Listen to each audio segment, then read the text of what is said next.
và system bằng vốn ngày nay nhung chạy thì mình tích hay miền bom pro mà nè cònប្រើ JCB នេះគឺប្រើតាំងពីឆ្នាំ2000គាត់ទិញតាំងពីឆ្នាំ2020ហើយគាត់បានប្រាប់ខ្ញុំថាចេះគាត់អ៊ូតណាតែនេះខ្ញុំលើកយកមតិរបស់គាត់មកអ៊ូតទេគាត់ថាគាត់ប្រើបាន3ឆ្នាំគាត់រួចបានរួចតម្លៃ X ហើយតម្លៃ X ហើយបច្ចុប្បន្ននេះគាត់ប្រើរយៈពេល5ឆ្នាំនេះបានន័យថាគាត់សល់លុយ2ឆ្នាំហើយបងប្អូនបានន័យគាត់សល់លុយ2ឆ្នាំហើយអញ្ចឹងគាត់សល់លុយ2ឆ្នាំបានន័យសល់លុយ2ឆ្នាំសរុបទៅខ្ទង់រាប់ម៉ឺនមកគាត់ដែរបងប្អូនហើយគាត់ថាឥឡូវបច្ចុប្បន្ននេះប្រើ5ឆ្នាំហើយប៉ុន្តែគ្រឿងចាក់របស់គាត់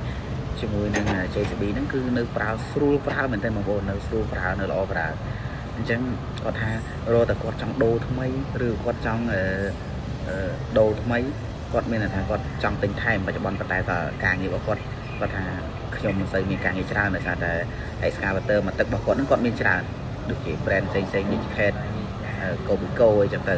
គាត់ថាគាត់មានច្រើនមកទឹកគាត់មានច្រើនប៉ុន្តែគាត់ទិញថ្មីគាត់ទុំសាកល្បងទិញថ្មីដែរប៉ុន្តែ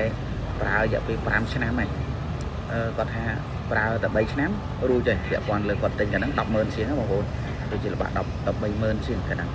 ហើយគាត់ថាគាត់ប្រើ3ឆ្នាំរកចំណូលបានរួចថ្លៃ3 excavator មួយគ្រឿងហើយបច្ចុប្បន្ននេះបើនិយាយទៅគាត់រ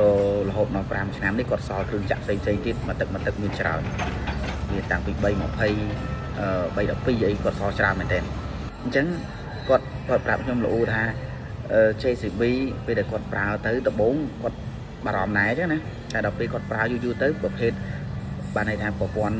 ប៊ិចធម្មតាខុសពីប៊ិចភ្លើងបងប្អូនប្រព័ន្ធប៊ិចភ្លើងណា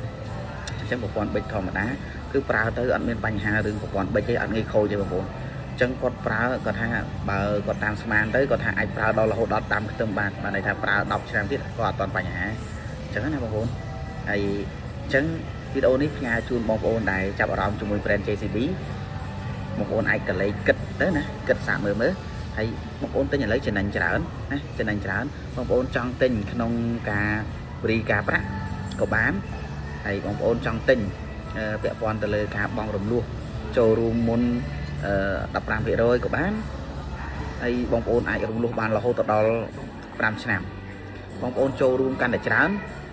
បង់រំលោះរយៈពេលបានកាន់តែវែងអញ្ចឹងណាបងប្អូនអញ្ចឹងចំណេញសម្រាប់បងប្អូនចំណេញហើយមានកាដូពិសេសទៀតសម្រាប់បងប្អូនដែលទិញមិនថា excavator JCB ឬក៏ប្រភេទ Land Voiso ឯងបងប្អូនទិញចាប់ពី10គ្រឿងឡើងបងប្អូនអាចមានសិទ្ធឬក៏ក្រុមហ៊ុនអញ្ជើញបងប្អូនដើរលេងនៅក្រៅប្រទេសដូចជាអង់គ្លេសប្រទេសហើយនឹងជប៉ុនណាអញ្ចឹងបងប្អូនអាចដើរទៅស្រុកក្រៅបានអញ្ចឹងមួយឆ្នាំគេអញ្ជើញទៅម្ដងអញ្ចឹងសម្រាប់បងប្អូនចង់បានទិញជាមួយនឹង excavator អាចតាក់ទងបានក្រេ5ការ៉ាអាចជួយ support បងប្អូនបានណាអញ្ចឹងអរគុណជួបគ្នានៅវីដេអូក្រោយបាយបាយ215 RC បូកណាអូខេបងប្អូនអរគុណ